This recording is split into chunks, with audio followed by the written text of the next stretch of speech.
बिस्मिल्लाहिर्रहमानिर्रहीम, अस्सलाम वालेकुम। माय नेम इज़ सफ़र एहसान and this is your channel physics का सफ़र।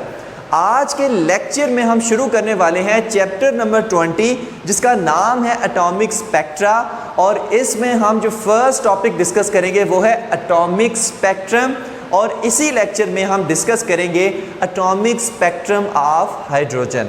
तो देखते हैं कि ये एटॉमिक स्पेक्ट्रम क्या होता है। और एटॉमिक स्पेक्ट्रम को देखने से पहले सबसे पहले हमें पता होना चाहिए कि ये स्पेक्ट्रम क्या होता है, उसके बाद हम देखते हैं कि ये एटॉमिक स्पेक्ट्रम में क्या होता है। तो देखें, अगर हमारे पास क्या है, ये एक प्रिज्म है, ये हमारे पास क्या है, एक अदद प्रिज्म है, और मैं क्या करता हूँ, इसके ऊपर वाइट लाइट को फॉल करवाता हूँ। किसको मैं फॉल करवाता हूँ? वाइट लाइट को फॉल करवाता हूँ।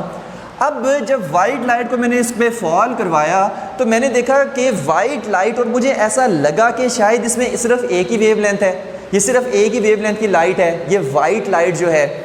लेकिन जब मैं इस प्रिज्म के ऊपर ये वाइट लाइट फॉल हुई तो प्रिज्म ने क्या इसको किया, डिस्पर्स कर दिया डिफरेंट कलर्स के अंदर। और आपको पता है कितने कलर्स में इसको डिस्पर्स किया? 7 कलर्स में, 4, 5, 6 और 7। यानी कि जब प्रिज्म ने क्या किया, इस वाइट लाइट को डिस्पर्स कर दिया डिफरेंट कलर्स के अंदर है, तो हमें पता चला कि भाई इस वाइट लाइट में एक वेवलेंथ नहीं है, इसमें तो भाई बहुत सारी वेवलेंथ की हमारे पास वो लाइट आ रही है। तो यहाँ पर जो हमारे पास कलर्स आए हैं वो कौन से आए हैं? यहाँ पर वायलेट, इंडिगो, ठीक है, उसके बाद ब्लू, उसके बाद अगर मैं इसका तरतीब से बिल्कुल अगर मैं इसको लिखूं तो VIBGYOR। तो कौन कौन से कलर आए? Violet, indigo, blue, green, yellow, orange और रेड। अब ये जो हमारे पास सेट ऑफ कलर्स हमारे पास आया है, जो हमने यहाँ पर फॉर एग्जांपल अगर हम ऐसे स्क्रीन लगाएं तो स्क्रीन के ऊपर ये जो सेट ऑफ कलर आया है, इसी को हम क्या कहते हैं? स्पेक्ट्रम। यानी कि स्पेक्ट्रम हमें इंफॉर्मेशन देता है कि अगर हमारे पास ये वाइट लाइट है तो इसमें कितनी वेवलेंथ की रेडिएशन है, यानी इसमें कितनी वेवलेंथ प्रेजेंट है। पहले हमें लगा था कि सिर्फ एक वेवलेंथ है, बाद में हमने देखा नहीं भाई इसमें एक वेवलेंथ तो नहीं है, इसमें तो बहुत सारी वेवलेंथ आ रही हैं। तो ठीक है, बहुत सारी वेवलेंथ के हमारे पास ये डिफरेंट कलर से हमारे पास आ रहे हैं, तो इसका मतलब है कि इसमें एक वेवलेंथ नहीं है। तो ये जो हमारे पास सेट ऑफ कलर्स आया है, ये हमारे पास क्या कहलाता है? स्पेक्ट्रम, जो हमें इंफॉर्मेशन देता है कि इस वाइट लाइट में कितनी वेवलेंथ्स है। ठीक है, तो देखते हैं कितनी वेवलेंथ्स है। अब वायलेट है तो 8000 एंगस्ट्रॉम से लेकर कितनी हमारे पास होती है, सॉरी 4000 एंगस्ट्रॉम से लेकर 4000 एंगस्ट्रॉम से लेकर इनकी वेवलेंथ कितनी होती है? 8000 एंगस्ट्रॉम होती है। ठीक है, अब यहाँ पर अगर आप गौर करें, मैं कह रहा हूँ वायलेट की जो वेवलेंथ है वो कितनी है? 4000 एंगस्ट्रॉम। और इसकी जो हमारे पास रेड कलर है इसकी कितनी है? 8000 एंगस्ट्रॉम। इसकी 4000, इसकी 8000। अब क्या हमारे पास यहाँ पर 4001, 4002, 4003 वाली 3 एंगस्ट्रॉम वाली वेवलेंथ्स हैं। यानी कि 4000 से लेकर 8000 के दरमियान जितनी हमारे पास वेवलेंथ आ रही हैं वो सारी इस वाइट लाइट में, इस वाइट लाइट के स्पेक्ट्रम में प्रेजेंट है। यानी वायलेट की तो होगी ना 4000 एंगस्ट्रॉम, ठीक है। तो हमारे पास 4001 किसकी होगी? Dark violet. 4002 किसकी होगी? कोई हल्का वायलेट। 4003 उससे हल्का वायलेट। 4004 उससे हल्का वायलेट। यानी कि 4001, 2, 3, 4, 5, 6 अप टू 8000 इसके दरमियान जितनी वेवलेंथ्स आ रही हैं वो सारी हमारे पास इस स्पेक्ट्रम में मौजूद है, इस स्पेक्ट्रम में हमारे पास आई हुई है। ठीक है, जब आप इन कलर्स का स्पेक्ट्रम देखते हैं ना तो ऐसे मिक्स टाइप से लगते हैं। आपको ये नहीं होता कि ये वायलेट प्योर वायलेट, ये ग्रीन प्योर ग्रीन, ये रेड प्योर ग्रीन, ऐसे ना मिक्स टाइप से हुए होते हैं। तो वायलेट, इंडिगो, येलो, ग्रीन, ठीक है, इस तरह से हमारे पास ये आ रहे होते हैं।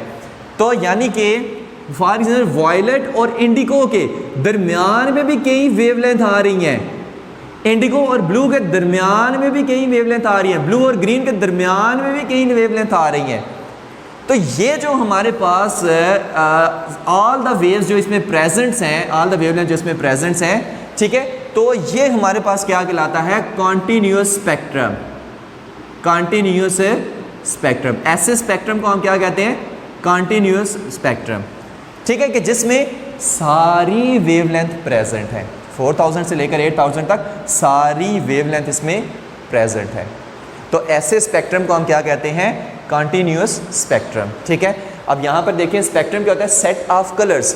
क्या होता है, सेट ऑफ कलर्स होता है when light is dispersed on passing through a glass prism. जब ग्लास प्रिज्म से गुजरने के बाद जो लाइट है वो डिस्पर्स हो जाती है, तो हमारे पास ये जो सेट ऑफ कलर्स आता है, इसको हम क्या कहते हैं, इसको हम कहते हैं, ये हमारे पास एक स्पेक्ट्रम आया। ठीक है, स्क्रीन के ऊपर ये जो आता है, और ग्रेटिंग इज कॉल्ड स्पेक्ट्रम। या कोई ग्रेटिंग प्लेट आप ले लें, जब उसमें से भी वाइट लाइट पास करेगी तो इसी तरह से डिस्पर्स हो जाएगी डिफरेंट कलर्स के अंदर। ओके हो गया, तो ये चीज़ है इसमें आपने याद रखनी है। अब नेक्स्ट हमारे पास स्पेक्ट्रोस्कोपी क्या होती है, the branch of physics that deals with the investigation of wavelength and intensities of electromagnetic radiation emitted or absorbed by atom is called spectroscopy. अच्छा, स्पेक्ट्रोस्कोपी की ये सारी लाइंस समझाने से पहले सबसे पहले हम देखते हैं कि ये एटॉमिक स्पेक्ट्रम क्या होता है। स्पेक्ट्रम तो हमें पता चल गया, ये एटॉमिक स्पेक्ट्रम क्या होता है। ठीक है, एटॉमिक स्पेक्ट्रम हमारे पास होता है कि जो डिफरेंट हमारे पास एलिमेंट्स होते हैं उनसे जो हमें स्पेक्ट्रम हासिल होता है उसको हम कहते हैं एटॉमिक स्पेक्ट्रम, और वो डिस्क्रीट स्पेक्ट्रम होता है, वो डिसकंटिन्यूअस स्पेक्ट्रम होता है। कैसे, वो चीज़ देखते हैं। यहाँ पर देखें, अगर यहाँ पर अगर मैं कहूँ ये एक ट्यूब सी है, ठीक है, ये क्या है, एक ट्यूब सी है, और इसमें मैंने किसी एटॉमिक गैस को इनक्लोज कर दिया है। कोई भी एटॉमिक गैस, कोई भी एटॉमिक गैस हमने क्या कर दिया, उसको इनक्लोज कर दिया है। और मैं क्या करूँगा, इस गैस को हीट अप करूँगा। कैसे, इस गैस को हीट अप करूँगा, हाई वोल्टेज यहाँ से देकर यहाँ से दूंगा, इसमें से एक इलेक्ट्रिक करंट पास करेगा, तो ये गैस क्या हो जाएगी, हीट अप हो जाएगी। अब आपको पता है जब गैस हीट अप होगी तो इसके एटम्स जो हैं, जो हमारे पास इसके इलेक्ट्रॉन है, वो एक्साइट हो जाएंगे, और एक्साइट होके हायर शेल से लोअर शेल में जंप करेंगे। सही है, सॉरी, लोअर शेल से हायर शेल में एक्साइट हो जाएंगे, और एक्साइट होके लोअर शेल से हायर शेल में जंप करेंगे। ठीक है, और जब हमारे पास यही जो इलेक्ट्रॉन्स हैं ये डी एक्साइट होंगे, यानी कि हायर शेल से लोअर शेल में जंप करेंगे, तो क्या करते हैं, ऐसे रेडिएशंस एमिट करते हैं। मैं फिर से इसको बता रहा हूँ कि जब इस गैस के एटम्स को हम हीट अप करेंगे तो एटम्स क्या हो जाएंगे, एक्साइट हो जाएंगे। एटम एक्साइट होने का मतलब है कि उसका इलेक्ट्रॉन लोअर शेल से हायर शेल में जंप कर गया, तो हम कहते हैं एटम्स एक्साइट हो गए। और जब एटम डी एक्साइट होगा, मतलब जो उसके इलेक्ट्रॉन है वो हायर शेल से लोअर शेल में जंप करेगा, तो रेडिएशंस एमिट होती हैं। ठीक है, अब रेडिएशन जब एमिट होती हैं, यानी कि यहाँ से वो हमारे पास है ऐसे वो रेडिएशन से निकली। ठीक है, लेकिन हमें पता नहीं है कि इसमें कितनी स्पेसिफिक वेवलेंथ की रेडिएशंस है। क्या सिर्फ एक ही वेवलेंथ की रेडिएशन है या डिफरेंट है? तो हमने क्या किया, यहाँ पर एक प्रिज्म लगाया, यहाँ पर एक प्रिज्म लगाया, और प्रिज्म ने क्या किया, इसको डिफरेंट वेवलेंथ ऑफ रेडिएशंस में डिस्पर्स कर दिया। मतलब एक इधर आ गई, एक इधर आ गई, एक इधर आ गई, एक इधर आ गई। अब ये हमारे पास इनविजिबल भी हो सकती है, मतलब अल्ट्रा हो सकता है, अल्ट्रा वायलेट हो सकता है ये इंफ्रारेड रीजन में हो, और ये विजिबल में भी हो सकती है, जो बाल्मर ने हमें डिस्कवर करके दी थी। ठीक है, जिनके बारे में हमें बाल्मर ने बताया था। अच्छा, यहाँ पर ये रेडिएशन जो है वो कहाँ से निकल रही हैं? इस एटॉमिक गैस में जो एक्साइटेशन और डी एक्साइटेशन हो रही है एटम्स की, उसकी वजह से ये रेडिएशन निकली। अब इसमें मान लें कि सिर्फ 4 स्पेसिफिक वेवलेंथ्स है, यहाँ से डिस्पर्स होकर जब ये रेडिएशंस आई हैं तो इनमें मान लें सिर्फ 4 स्पेसिफिक वेवलेंथ आई हैं।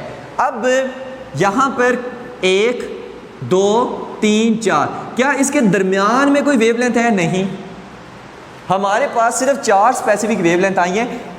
पहली और दूसरे के दरमियान में यहाँ पर कोई वेवलेंथ नहीं है, सेकंड और थर्ड के दरमियान में कोई नहीं है, थर्ड और फोर्थ के दरमियान में कोई भी नहीं है, इसके दरमियान कोई भी नहीं आई है वेवलेंथ। यानी कि जब हम इसका ऐसे स्पेक्ट्रम बनाएंगे ना, ऐसे स्पेक्ट्रम बना, ये हमारे पास एक हमारे पास रेडिएशन का वो कोई भी स्पेक्ट्रम सा बन गया, इस तरह का ना कोई भी स्पेक्ट्रम सा ऐसे बना। ठीक है, जब इस तरह का ये स्पेक्ट्रम हमारे पास आया तो मैंने कहा मेरे पास इस वेवलेंथ की रेडिएशन है, इस वेवलेंथ की रेडिएशन है, इस वेवलेंथ की रेडिएशन है, इस वेवलेंथ की रेडिएशन है, लेकिन इसके दरमियान में ये जितनी वेवलेंथ पाई जा रही हैं इनकी मेरे पास किसी किस्म की कोई रेडिएशन नहीं आई, यानी स्पेसिफिक वेवलेंथ की रेडिएशन हमारे पास आई एटॉमिक गैस में जब हमने उसको हीट अप किया तो ओके हो गया। तो ये जो हमारे पास स्पेक्ट्रम सा आया है, ये जो हमारे पास स्पेक्ट्रम सा आया है, ये हमारे पास कहलाता है लाइन स्पेक्ट्रम, या हम इसको कहते हैं डिस्क्रीट स्पेक्ट्रम, या हम इसको क्या कहते हैं डिस्क्रीट स्पेक्ट्रम। ओके हो गया, डिस्क्रीट स्पेक्ट्रम या लाइन स्पेक्ट्रम। मतलब इस पे अगर ये कलरफुल रेडिएशन निकल रही है, यानी कोई कलर्स की सूरत में निकल रहे हैं, कोई ना कोई मतलब आप कह लें कि विजिबल अगर रेडिएशन निकल रही है तो ठीक है, मतलब विजिबल लाइट यहाँ पर आ रही है तो यहाँ पर कलर हमें शो होंगे कि फॉर एग्जांपल इसमें से निकला रेड, ग्रीन, ब्लू, येलो, तो हमारे पास वो क्या हो ऐसे लाइंस की सूरत में आएंगे, लाइंस की सूरत में। तो ऐसे स्पेक्ट्रम को हम क्या कहते हैं डिस्क्रीट स्पेक्ट्रम या लाइन स्पेक्ट्रम। यानी इससे हमें पता चला कि जो एटॉमिक स्पेक्ट्रम होता है, एटम्स की वजह से जो एटम्स की एक्साइटेशन और डी एक्साइटेशन की वजह से जो स्पेक्ट्रम हमारे पास आता है वो कंटिन्यूस नहीं होता, उसमें सारी वेवलेंथ नहीं होती। ये जो हमारे पास स्पेक्ट्रम था इसमें तो सारी वेवलेंथ आ रही थी, लेकिन ये जो एटॉमिक स्पेक्ट्रम है एटम्स की वजह से जो हमारे पास आया है, ये हमारे पास इसमें सारी वेवलेंथ नहीं है, बल्कि इसमें कुछ स्पेसिफिक वेवलेंथ्स है। ठीक है, तो इस तरह हमारे पास स्क्रीन के ऊपर ऐसे लाइन्स ही आएंगे, तो ये हमारे पास क्या देते हैं लाइन स्पेक्ट्रम देते हैं। अब याद रखें कि डिफरेंट एटम्स का, डिफरेंट एलिमेंट्स का जो स्पेक्ट्रम होता है वो डिफरेंट होता है। यानी फॉर एग्जांपल है हमें ना इसमें इस ट्यूब में कोई गैस भर के दे दी गई, हाइड्रोजन हो सकती है, हीलियम हो सकती है, नियॉन हो सकती है, कोई भी गैस है, मुझे नहीं पता कौन सी है गैस। ठीक है, अब उस गैस को जब हमने हीट अप किया और एक्साइटेशन और डी एक्साइटेशन हुई तो हमारे पास प्रिज्म में से गुजरने के बाद ठीक है वो रेडिएशंस है ऐसे डिफरेंट वेवलेंथ्स में डिस्पर्स हो गई। तो जब उनका स्पेक्ट्रम देखा तो कुछ ना कुछ हमारे पास स्पेक्ट्रम आया। तो डिफरेंट एलिमेंट्स का डिफरेंट स्पेक्ट्रम होता है। अच्छा, अगर हाइड्रोजन का स्पेक्ट्रम और होता है, हीलियम का स्पेक्ट्रम और होता है, नियॉन का स्पेक्ट्रम और होता है। अब मान लें यहाँ पर जो मेरे पास स्पेक्ट्रम आया ना वो हीलियम का स्पेक्ट्रम आया। ठीक है, आप गूगल पे वहाँ पर लिखें हीलियम का स्पेक्ट्रम, हाइड्रोजन का, लिथियम का, बेरिलियम का, वो सारे आपको मिल जाएंगे। ठीक है, कि किस तरह का इनके स्पेक्ट्रम होता है। मान लें यहाँ पर मेरे पास हीलियम का स्पेक्ट्रम आया, तो सिर्फ मैं स्पेक्ट्रम को देखकर बता सकता हूँ कि ये जो गैस मैंने इस ट्यूब में ली है वो हीलियम है। मुझे नहीं था पता कि कौन सी है, मैंने उसको कोई टेस्ट नहीं किया, कोई हमारे पास कोई केमिकल एक्सपेरिमेंट नहीं किया, कुछ भी नहीं किया। मैंने जस्ट उसका स्पेक्ट्रम देखा, स्पेक्ट्रम से मुझे मिला हीलियम का स्पेक्ट्रम, तो मैंने उस स्पेक्ट्रम को देखकर फ़ौरन बता दिया अच्छा भी ये जो गैस इसमें इनक्लोज है ना वो हीलियम है। मुझे नहीं था पता, लेकिन स्पेक्ट्रम को देखकर मैंने बता दिया कि इसमें कौन सी गैस है, हीलियम है। तो स्पेक्ट्रम हमें इस चीज़ की भी इंफॉर्मेशन देता है। ओके हो गया। अच्छा, हमारे जो सिलेबस में जो है हाइड्रोजन, ठीक है, एटॉमिक स्पेक्ट्रम ऑफ हाइड्रोजन दिया हुआ है, उसमें उन्होंने क्या किया है कि लो प्रेशर पे इस ट्यूब में क्या भरी है, हाइड्रोजन गैस को भरा। ठीक है, हाइड्रोजन गैस को जब इसमें भरा उन्होंने, तो हाइड्रोजन गैस को भरा तो इसमें से ना करंट पास किया, उसके दोनों तरफ क्या किया, हाई वोल्टेज अप्लाई किया, जिसकी वजह से इस गैस में से क्या हुआ, करंट फ्लो किया, और करंट फ्लो होने की वजह से क्या हुई, ये हीट अप हुई, और उसकी वजह से एक्साइटेशन और डी एक्साइटेशन हुई, और इसमें से क्या हुआ, एक ब्लूइश सा कलर निकला। क्या हुआ, एक ब्लूइश सा कलर निकला। अब हमें नहीं पता कि उस ब्लूइश से कलर में जो इस हाइड्रोजन एटम जो इस गैस में से जो डिस्चार्ज हुआ है, इसमें से ये जो कलर्स निकला है ब्लूइश सा कलर, अब इसमें कितनी वेवलेंथ प्रेजेंट है हमें कुछ नहीं पता।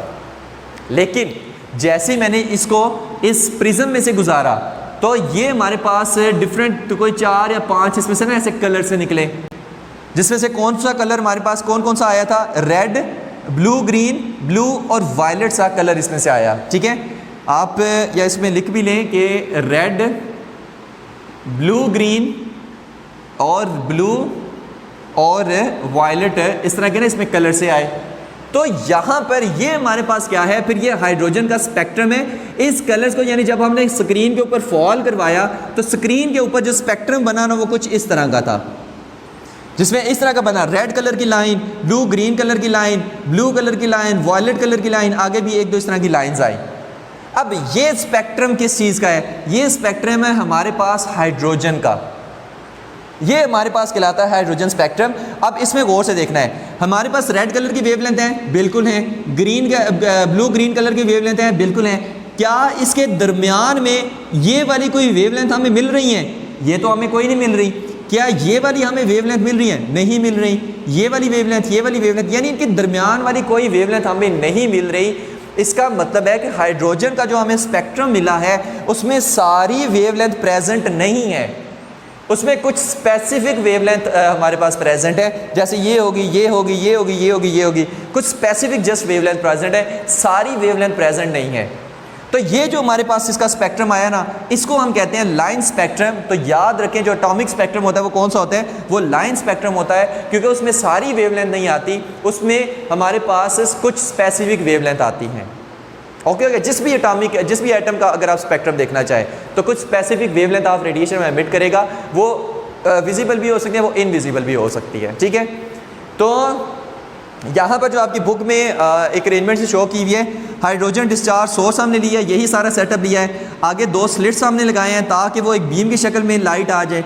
फिर उस लाइट को हमने एक प्रिज्म में से पास किया, ये एक प्रिज्म में से पास किया, तो वो लाइट जो है वो डिफरेंट ऐसे कलर्स के अंदर डिस्पर्स होगी। तो हमें पता चला कि हाइड्रोजन गैस में से ये जो लाइट एमिट हुई है, इसमें से ये वाली वेवलेंथ की रेडिएशन इसमें आ रही है। तो इसका हमने फिर यहाँ पर एक स्पेक्ट्रम सा लिया। इस स्पेक्ट्रम को देखकर मैं बता सकता हूँ कि ये वाला स्पेक्ट्रम किसका है? ये हाइड्रोजन का स्पेक्ट्रम है। अब दूसरे जो बाकी स्पेक्ट्रम होंगे दूसरे एटम्स के, एटॉमिक गैसेस वगैरह के, वो इससे डिफरेंट होंगे। ओके हो गया? तो ये किसका है? हाइड्रोजन गैस का, हाइड्रोजन का ये हमारे पास स्पेक्ट्रम आ गया। ओके हो गया? तो यानी कि अगर आपको नाम भी पता हो कि इसमें गैस कौन सी है और जस्ट आप उसके आगे उसको हीट अप करें, आगे प्रिज्म रखें, डिफरेंट वेवलेंथ की रेडिएशन आएंगी, उसके स्पेक्ट्रम को देखकर आप बता सकते हैं अच्छा जी ये वाली गैस मौजूद थी, क्योंकि डिफरेंट गैसेस का, डिफरेंट एटम्स का डिफरेंट स्पेक्ट्रम है। ऐसी नेचर ने कुछ ऐसी खास चीज़ इसमें बनाई हुई है। ठीक है, अच्छा नेक्स्ट क्वेश्चन आता है कि डिफरेंट ये वेवलेंथ क्यों निकलती हैं, स्पेसिफिक वेवलेंथ क्यों निकलती हैं? क्योंकि ये इनके जो एनर्जी लेवल्स होते हैं ना वो फिक्स होते हैं, ये एनर्जी लेवल। अब फॉर एग्जांपल अगर इलेक्ट्रॉन इसमें से इधर जंप करेगा तो कोई और वेवलेंथ की रेडिएशन निकलेंगी, इसमें से इधर जंप करेगा तो ये वाली, इसमें से इधर जंप करेगा तो ये वाली, इसमें से इधर जंप करेगा तो ये वाली रेडिएशन। ये 4 ही सिर्फ निकली हैं, बाकी कोई नहीं निकल रही। सही है? तो फॉर एग्जांपल इस तरह की 4 स्पेसिफिक वेवलेंथ ऑफ रेडिएशन निकल रही हैं, बाकी इन वेवलेंथ के दरमियान में कोई अगर आ रही हैं वो कोई नहीं निकल रही, क्योंकि एनर्जी लेवल्स का डिफरेंस ही इतना है, उसके अकॉर्डिंग वो वेवलेंथ डिफरेंट वेवलेंथ की रेडिएशंस निकलती हैं। ओके हो गया? अब आते हैं स्पेक्ट्रोस्कोपी पे। स्पेक्ट्रोस्कोपी को अगर आसान लफ्ज़ों में कहा जाए ना, तो जो ब्रांच ऑफ फिज़िक्स है एटॉमिक स्पेक्ट्रम को स्टडी करती है, उसको हम कहते हैं स्पेक्ट्रोस्कोपी। स्पेक्ट्रम का हमें पता चल गया, तो जो branch of physics in spectrum को, इन एटॉमिक स्पेक्ट्रम को स्टडी करती है, उसको हम कहते हैं स्पेक्ट्रोस्कोपी। ठीक है, बहरहाल the branch of physics that deal with the investigation of wavelength, जो वेवलेंथ के बारे में इन्वेस्टिगेशन करती है, and intensity of electromagnetic radiation, जो इंटेंसिटी ऑफ इलेक्ट्रोमैग्नेटिक रेडिएशन के बारे में डिस्कस करती है, एमिटेड और एब्जॉर्ब बाय एटम, जो किसी एटम में एमिटेड या एब्जॉर्ब हो रही हैं, उसको हम कहते हैं इस कॉल्ड स्पेक्ट्रोस्कोपी। उस ब्रांच ऑफ फिजिक्स को हम कहते हैं स्पेक्ट्रोस्कोपी। अब नेक्स्ट है टाइप्स ऑफ स्पेक्ट्रम। 3 टाइप्स के होते हैं, कंटिन्यूस स्पेक्ट्रम, लाइन स्पेक्ट्रम और बैंड स्पेक्ट्रम। ठीक है, लाइन स्पेक्ट्रम को हम डिस्क्रीट स्पेक्ट्रम भी कहते हैं या डिसकंटिन्यूस स्पेक्ट्रम भी कहते हैं।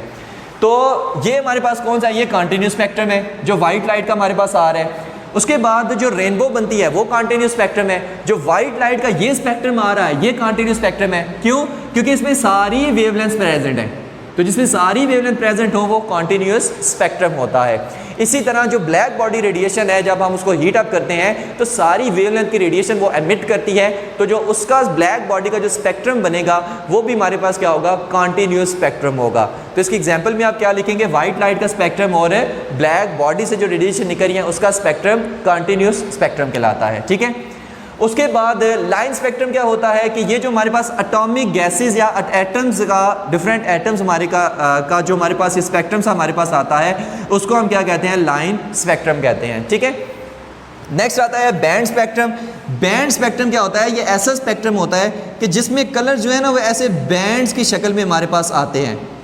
क्या आते हैं? ऐसे बैंड्स की शक्ल में हमारे पास ऐसे उनका स्पेक्ट्रम सा आता है, और ये हमारे पास स्पेक्ट्रम होता है। जो मॉलिक्यूल्स का स्पेक्ट्रम होता है वो हमारे पास कौन सा होता है, वो बैंड स्पेक्ट्रम होता है। ठीक है, तो अभी तक हमने जो चीज़ें डिस्कस की वो हमने स्पेक्ट्रम को डिस्कस किया कि कॉन्टिन्यूस स्पेक्ट्रम क्या होता है, कॉन्टिन्यूस स्पेक्ट्रम क्या होता है, लाइन स्पेक्ट्रम क्या होता है, और बैंड स्पेक्ट्रम क्या होता है। उसके बाद हमने स्पेक्ट्रोस्कोपी को डिस्कस किया। ओके हो गया। अब जो हमारे पास हाइड्रोजन स्पेक्ट्रम में डिफरेंट स्पेक्ट्रल सीरीज आती हैं, हाइड्रोजन स्पेक्ट्रम में जो डिफरेंट स्पेक्ट्रल सीरीज हमारे पास आती हैं, अब हम उनके बारे में थोड़ा डिस्कस करते हैं। ओके हो गया। जब उनके बारे में डिस्कस करते हैं तो वो किस तरह से हम डिस्कस करेंगे, हम इसको ना, अब मैं इसको रेस कर रहा हूँ, ठीक है, नीचे वाले को या ऊपर वाले को रेस करते हैं। ठीक है, इसमें हम देखते हैं कि हाइड्रोजन एटम में जो हमारे पास है वो सिर्फ एक इलेक्ट्रॉन होता है, लेकिन अगर एनर्जी शेल की बात करें तो वो इनफाइनाइट होते हैं। ठीक है, मैं इन शेल्स को ना ऐसे बना रहा हूँ, ये ऐसे ऐसे ऐसे ऐसे और ऐसे। मान लिया n = 1 है, ये n = 2 है, ये n = 3 है, ये n = 4 है, ये n = 5 है, ये n = 6 है, ये n = 7 है। ठीक है, अब एक पहले टर्मिनोलॉजी याद रखें, उसके बाद हम इन चीज़ों पे चलते हैं कि अगर हमारे पास इलेक्ट्रॉन जंप कर रहा है थर्ड ऑर्बिट से सेकंड ऑर्बिट में, ठीक है, तो जिस हमारे पास शेल से जंप कर रहा होता है उसको हम कहते हैं, उसको हम n से डिनोट करते हैं, और जिसमें जंप कर रहा होता है उसको हम p से डिनोट करते हैं। बस ये चीज़ याद रखनी है। अब थर्ड शेल से जंप कर रहा है तो n = क्या होगा, 3, और हमारे पास सेकंड शेल में जंप कर रहा है तो p = 2 होगा। n = क्या होगा, 3 होगा, और p = क्या होगा, 2 होगा। अच्छा, अगर हमारे पास फॉर एग्जांपल है इलेक्ट्रॉन इधर है और इधर से 6 से 5th में जंप कर रहा है, तो जो 5th वाला होगा इसको हम p कहेंगे, p = 5, और जहाँ से जंप कर रहा है उसको हम कहेंगे n = 6। तो बस इतना याद रखें कि जहाँ से इलेक्ट्रॉन जंप कर रहा होता है, जिस शेल से जंप कर रहा हो तो उसको हम n से डिनोट करते हैं, और जिस में जंप कर रहा होता है उसको हम p से डिनोट करते हैं। 5वें में जंप कर रहा है तो p से डिनोट कर दो। किससे जंप कर रहा है, 6 ऑर्बिट से, तो 6 वाले को n से डिनोट कर दो, n = 6। कहाँ जंप कर रहा है, 5th में, तो p = 5। जिसमें जंप कर रहा है उसको p से शो कर दो, जिससे जंप कर रहा है उसको n से शो कर दो। ओके हो गया। तो यहाँ पर एक और चीज़ अब हम यहीं पर बता देते हैं कि देखें ये सीरीज़ डिफरेंट हाइड्रोजन स्पेक्ट्रम में, ये डिफरेंट सीरीज़ किस तरह से आती हैं। ठीक है, अच्छा, अगर हमारे पास कोई भी इलेक्ट्रॉन है, ठीक है, कोई इलेक्ट्रॉन हाइड्रोजन एटम में अगर वो जंप करे n = 2 से 1 में, तो हमारे पास जाहिर सी बात है रेडिएशन निकलेंगी। अगर हमारे पास 3 से 1 में जंप करे तो भी रेडिएशन निकलेंगी। अगर हमारे पास 4 से 1 में जंप करे तो भी रेडिएशन निकलेगी। 5 से 1 में, 6 से 1 में, 7 से 1 में। तो हमारे पास अगर इलेक्ट्रॉन जंप कर रहा है किसी भी हायर ऑर्बिट में से, किसी भी हायर ऑर्बिट में से अगर इलेक्ट्रॉन जंप कर रहा है फर्स्ट वाले में, तो जो हमारे पास ये जो रेडिएशन की सीरीज़ निकलेगी इसको हम कहते हैं लाइमन सीरीज़। इसको हम क्या कहते हैं, लाइमन सीरीज़। फिर से इसको बता रहा हूँ कि इलेक्ट्रॉन कहाँ पर जंप करे, अगर तो सेकंड से फर्स्ट में जंप करे, या इलेक्ट्रॉन जंप करे थर्ड से फर्स्ट में, या 4 से फर्स्ट में, या 5 से फर्स्ट में, यानी किसी भी हायर शेल से जंप उसका किस में हो, फर्स्ट वाले में हो, तो हमारे पास जो रेडिएशन ऐसे सीरीज सी निकलेगी, डिफरेंट रेडिएशन ऐसे निकलेंगी, ठीक है, वो एक सीरीज सी जो निकलेगी उसको हम कहते हैं लाइमन सीरीज़। ठीक है, इसी तरह अगर कोई इलेक्ट्रॉन है वो जंप कर रहा है थर्ड से सेकंड में, या 4th से सेकंड में, या 5th से सेकंड में, या 6th से सेकंड में, या 7th से सेकंड में, यहाँ पर सारे इलेक्ट्रॉन किधर जंप कर रहे थे, फर्स्ट वाले में, तो कौन सी सीरीज निकली थी, लाइमन सीरीज। लेकिन यहाँ पर कहाँ पर कर रहे हैं, सेकंड वाले में जंप कर रहे हैं, थर्ड से सेकंड, 4th से सेकंड, 5th से सेकंड, 6th से सेकंड, 7th से सेकंड। तो अब ये जो सीरीज निकलेगी रेडिएशन की, इसको हम कहेंगे बाल्मर सीरीज। इसको हम क्या कहेंगे, बाल्मर सीरीज। इसी तरह ना हमने डिफरेंट सीरीज बनाई हुई हैं, बाद में इनकी वेवलेंथ कैसे फाइंड करते हैं उस पर भी आते हैं। तो ये साफ से पे हम आ रहे हैं, इसी चीज़ को एक साफ डायग्राम के ज़रिए से समझाने लगे हैं। ये ना हमारे पास कोई हाइड्रोजन के डिफरेंट शेल्स हैं, जिसमें पहले शेल की एनर्जी -13.6, दूसरे की -3.4, तीसरे की 1.5, -0.5, -0.54। इसी तरह ना डिफरेंट शेल्स की ये एनर्जीज हमारे पास दी हुई हैं। ठीक है, तो ये वाला shell n is equal to 1, n is equal to 2, पहले और दूसरे शेल में उसके काफ़ी एनर्जी डिफरेंस होता है, दूसरे और तीसरे में उससे कम होता है, थर्ड और फोर्थ में उससे कम होता है, 4 और 5 में उससे कम होता है, 5 और 6 में उससे कम होता है।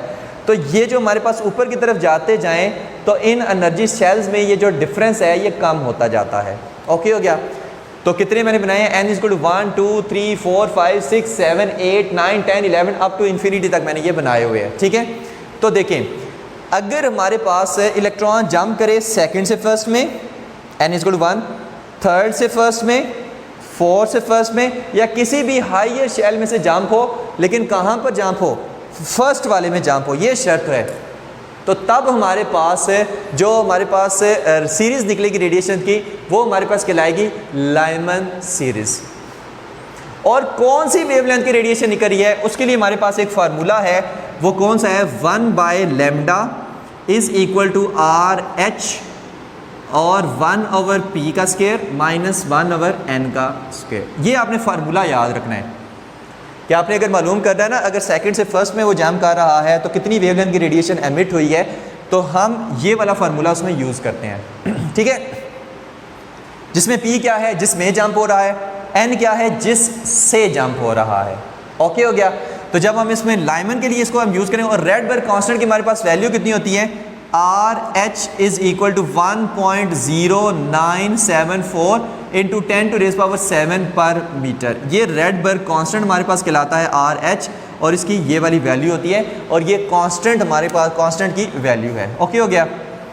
तो लाइमन सीरीज़ की बात कर रहे हैं, जंप किस में हो रहा है, फर्स्ट वाले में, तो इसमें P इज़ इक्वल टू क्या होगा, 1 होगा। इसमें आप क्या लिखेंगे कि P इज़ इक्वल टू क्या होगा, 1, क्योंकि 1 में जंप हो रहा है, ये टारगेट है। और कहाँ से जंप हो रहा है, किसी भी हाइयर शेल में से, तो n इज इक्वल टू क्या होगा, 1 में जंप हो रहा है, 2 से 1 में, 3 से 1 में, 4 से 1 में, अप टू सो ऑन, तो n इज इक्वल टू होगा 2 3 4 अप टू सो ऑन। यानी 2 से 1 में जंप हो, 3 से 1 में हो, 4 से 1 में हो, तो कौन सी सीरीज़ निकलेगी, लाइमन सीरीज़ निकलेगी। ओके हो गया, वो वेवलेंथ की रेडिएशन निकलेगी। ठीक है, अच्छा नेक्स्ट आती है बाल्मर सीरीज़। अगर हमारे पास सेकंड शेल में जंप हो किसी भी हाइयर शेल में से, मतलब थर्ड से सेकंड में हो जाए, फोर्थ से सेकंड में हो जाए, फिफ्थ से सेकंड में हो जाए, 6 से सेकंड में हो जाए, 7 से सेकंड में हो जाए, 8 से सेकंड में हो जाए, इन्फिनिटी से सेकंड में हो जाए, तो अगर सेकंड शेल में जंप हो रहा है किसी भी हायर शेल में से, तो जो हमारे पास जिस वेवलेंथ की रेडिएशन की वो सीरीज से निकलेगी वो कहलाएगी बाल्मर सीरीज। इसमें P इज इक्वल टू क्या है, 2, P इज इक्वल टू क्या है, 2, क्योंकि 2 में जंप हो रहा है। कहाँ से हो रहा है, n is equal to 3 4 5 up to so on, यानी 2 से ऊपर जो भी ऑर्बिट है ना, अगर उसमें से जंप हो रहा है सेकंड में, तो जो हमारे पास सीरीज निकलेगी रेडिएशन की वो बाल्मर सीरीज कहलाएगी। ओके हो गया। नेक्स्ट आती है पास्टन सीरीज, और पास्टन सीरीज में क्या है, थर्ड शेल में जंप होगा किसी भी हाइयर शेल में से, फोर्थ से थर्ड में हो जाए, फिफ्थ से थर्ड में हो जाए, 6 से थर्ड में हो जाए, 7 से थर्ड में हो जाए, तो यहाँ पर P इज इक्वल टू क्या होगा, 3 होगा, और n इज इक्वल टू होगा 4 5 6 अप टू सो ऑन। यानी 4 से जंप हो जाए 3 में, 5 से हो जाए, 6 से हो जाए, किसी से भी हो जाए, लेकिन जंप किस में होना चाहिए, 3 में। ब्रैकेट सीरीज़ में ऑर्बिट 4 में जंप होगा किसी भी हाइयर शेल में से। ठीक है, तो यहाँ पर P इज इक्वल टू क्या होगा, 4, और n इज इक्वल टू क्या होगा, 5 6 7, जो भी हमारे पास हो जाए, 5 से जंप हो जाए, 6 से जंप हो जाए, 7 से जंप हो जाए। फंड सीरीज़ में 5वें शेल में जंप होगा किसी भी हाइयर शेल में से, किसमें लेकिन जंप होगा, 5th में। तो यहाँ पर आप लिखेंगे P इज इक्वल टू 5 और n is equal to 6 7 8 up to so on. तो इस तरह से हमारे पास ये 5 किस्म की सीरीज़ निकलती हैं हाइड्रोजन स्पेक्ट्रम में। ठीक है, किसी भी शेल में जंप हो जाए, चाहे फर्स्ट में, सेकंड, थर्ड या फोर्थ, ये डिफरेंट किस्म की सीरीज़ निकलती हैं। ठीक है, दोबारा से बस रिपीट करें, अगर फर्स्ट में जंप हो रहा है किसी भी हायर शेल में से तो लाइमन सीरीज़ निकलेंगी, सेकंड में जंप हो रहा है तो बाल्मर सीरीज़, थर्ड में जंप हो रहा है तो पास्टन सीरीज़, फोर्थ में जंप हो रहा है तो ब्रैकेट सीरीज़, फिफ्थ में जंप हो रहा है तो फंड सीरीज़ निकलेंगी। ओके हो गया, तो ये चीज़ इस पर याद रखनी है। नेक्स्ट हमारे पास आखिरी चीज़ इसमें आती है कि कब हमारे पास मैक्सिमम वेवलेंथ की रेडिएशन निकलेंगी और कब हमारे पास मिनिमम वेवलेंथ की रेडिएशन हमारे पास आएंगी, इन जो हमारे पास सीरीज़ आ रही हैं उनमें। ठीक है, तो अगर हम सिर्फ फॉर एग्जांपल लाइमन सीरीज़ की बात करें, लाइमन सीरीज़ की अगर हम बात करें तो जंप किस में हो रहा है, फर्स्ट में जंप हो रहा है, ठीक है। अच्छा, अगर हमने मालूम क्या करना है कि लैम्डा मिनिमम यानी मिनिमम वेवलेंथ की रेडिएशन यहाँ पर कब निकलेंगी और मैक्सिमम वेवलेंथ की रेडिएशन कब निकलेंगी, उसके लिए एक रिलेशन याद रखें कि E इज़ इक्वल टू क्या होता है, एच सी बाय लैम्डा, और लैम्डा इज़ इक्वल टू क्या होता है, एच सी बाय ई, ठीक है। अगर हमारे पास ज़्यादा एनर्जी की रेडिएशन निकल रही है तो उनकी वेवलेंथ कम होगी, अगर हमारे पास कम एनर्जी की रेडिएशन वहाँ से ऐसे एमिट हो रही है तो फिर उनकी वेवलेंथ ज़्यादा होगी। अब यहाँ पर देखने हैं, देखिए फर्स्ट में जंप हो रहा है, जंप होना फर्स्ट में ही है, फर्स्ट और सेकंड में एनर्जी डिफरेंस कम है, फर्स्ट और थर्ड में एनर्जी डिफरेंस ज़्यादा है, फर्स्ट और फोर्थ में एनर्जी डिफरेंस और ज़्यादा, फर्स्ट और फिफ्थ में एनर्जी डिफरेंस और ज़्यादा, फर्स्ट और सिक्स में एनर्जी डिफरेंस और ज़्यादा। अब मुझे बताएं कि सेकंड से फर्स्ट में जंप होगा तो एनर्जी ज़्यादा एमिट होगी, ठीक है, ज़्यादा रेडिएशन की, ज़्यादा एनर्जी की रेडिएशन एमिट होगी। थर्ड से फर्स्ट में जंप होगा तो ज़्यादा एनर्जी की रेडिएशन एमिट होगी, फोर्थ से फर्स्ट में जंप होगा तो ज़्यादा एनर्जी की रेडिएशन एमिट होंगी, या फिफ्थ से, सिक्स से, सेवन से, एट से, किस में। तो हम कहते हैं, याद इसको रखना है कि ऐसे ऊपर जाते रहने 8, 9, 10, 11, 12, 13, 14, 15, 16, 17, 18, पता नहीं कितने शेल है, लेकिन जहाँ पर ये ख़वारी ज़मन ख़त्म हो रहे हैं तो उस पॉइंट को हम क्या कहते हैं, इन्फिनिटी। तो यानी कि एटम के बाहर से आप कह सकते हैं कि अगर बाहर से यानी इन्फिनिटी से जंप हो, ये मैंने ये जो रेड कलर की लाइन बनाई है वो देखनी है, इन्फिनिटी से जंप हो कहाँ पर, फर्स्ट शेल में। अब देखें फर्स्ट शेल और इन्फिनिटी में कितना एनर्जी डिफरेंस है। तो अगर हमारे पास, अगर आप इसको ऐसे भी समझ सकते हैं कि अगर कोई सेकंड स्टोरी से जंप लगाए तो ज़्यादा तकलीफ होगी, थर्ड से जंप लगाए तो ज़्यादा तकलीफ होगी, या पूरी बिल्डिंग के छत से कोई छलांग लगाए ज़मीन पे तो ज़्यादा हमारे पास तकलीफ होगी। तो आप कहेंगे सर जब बिल्डिंग के छत से छलांग लगाएगा ना नीचे, तब उसे ज़्यादा तकलीफ होगी, तब उसको ज़्यादा वो एनर्जेटिक किस्म का वो फील होगा, ठीक है, धर्म करके वो नीचे गिरेगा। तो क्यों एनर्जी डिफरेंस ज़्यादा, यहाँ पर फर्स्ट से हमने इन्फिनिटी से हमने जंप कराया फर्स्ट में, कितना ज़्यादा एनर्जी डिफरेंस है। तो यहाँ से जब हम इन्फिनिटी से जंप कराएंगे फर्स्ट में, तो जो रेडिएशंस एमिट होंगी उनकी एनर्जी सबसे ज़्यादा होगी जो हमारे पास लाइमन सीरीज़ है उनमें। सेकंड से फर्स्ट में जंप करेगा एनर्जी कम, थर्ड से फर्स्ट में जंप करेगा एनर्जी ज़्यादा, फोर्थ से फर्स्ट में एनर्जी और ज़्यादा, फिफ्थ से फर्स्ट में जंप करेगा तो जो रेडिएशन एमिट होंगी उनकी एनर्जी और ज़्यादा, इन्फिनिटी से जंप करेगा फर्स्ट में तो जो रेडिएशन एमिट होगी उनकी एनर्जी सबसे ज़्यादा होगी। यानी कि हम कहते हैं कि जब हमारे पास जंप होगा P इज इक्वल टू 1 में, जो हमारे पास P क्या है, P is equal to 1 first shell में जंप हो रहा है, और N is equal to infinity से जंप हो रहा है फर्स्ट में, तब जो हमारे पास रेडिएशन एमिट होंगी उनकी एनर्जी सबसे ज़्यादा होगी और उनकी वेवलेंथ सबसे कम होगी। तो लैम्डा मिनिमम कब होगा, जब इन्फिनिटी से जंप हो रहा है फर्स्ट में। और सबसे कम एनर्जी की रेडिएशन कब एमिट होगी, जब हमारे पास, मुझे बताएं, ये गैप ज़्यादा है, ये गैप ज़्यादा है, ये गैप ज़्यादा है, ये गैप ज़्यादा है, ये गैप ज़्यादा है, या ये गैप ज़्यादा है, तो आप कहेंगे ये वाला गैप ज़्यादा, ये कम, ये और कम, ये और कम, ये और कम, ये और कम। तो हमारे पास यहाँ से लेकर यहाँ तक ये गैप कम है, ठीक है, किसी भी हायर शेल की निस्बत। तो अगर हमारे पास जंप हो सेकंड शेल से फर्स्ट शेल में तो गैप कम है, तो सेकंड से फर्स्ट में जब जंप होगा तो हमारे पास जो रेडिएशन निकलेंगी वो सबसे कम एनर्जी की रेडिएशन निकलेंगी लाइमन सीरीज़ में। लाइमन सीरीज़ में सेकंड से फर्स्ट में जब जंप होगा तो सबसे कम एनर्जी की रेडिएशन निकलेंगी लाइमन सीरीज़ में। तो हमारे पास एनर्जी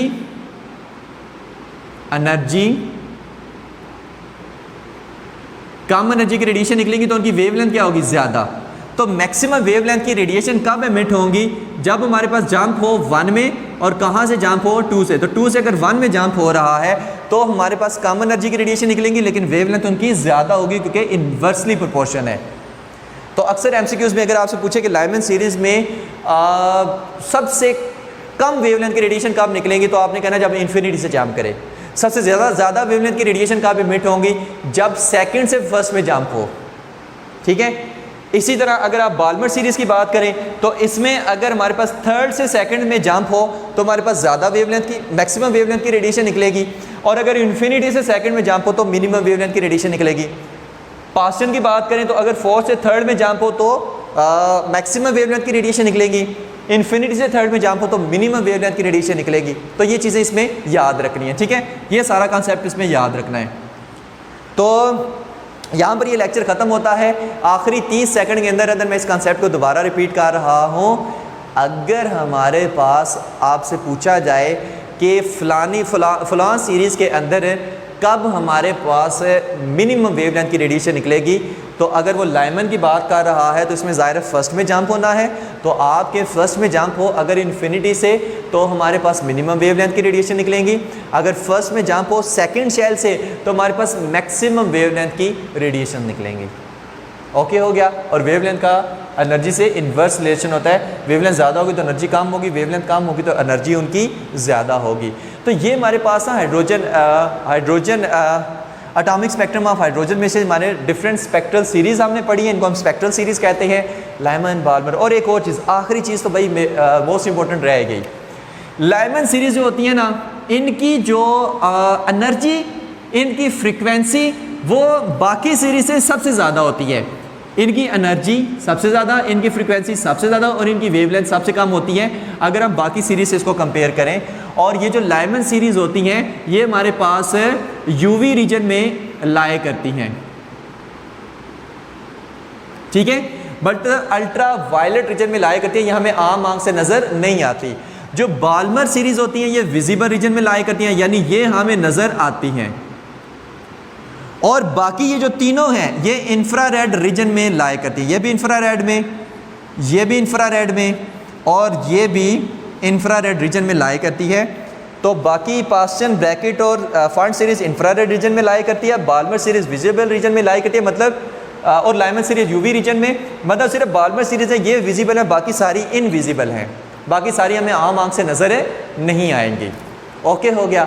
तो ये था हमारा आज का लेक्चर एटॉमिक स्पेक्ट्रम, जिसमें हमने स्पेक्ट्रम को देखा क्या होता है, उसके बाद हमने देखा कि एटॉमिक स्पेक्ट्रम क्या होता है, उसके बाद हमने देखा कि जो हमारे पास एटॉमिक स्पेक्ट्रम ऑफ हाइड्रोजन है वो किस तरह का होता है, उसके बाद हमने डिफरेंट स्पेक्ट्रल सीरीज़ को देखा हाइड्रोजन एटम से रिलेटेड। तो ये था हमारा आज का लेक्चर। होप्स हो कि आपको समझ आ गया होगा। Thank you very much. अल्लाह हाफिज़।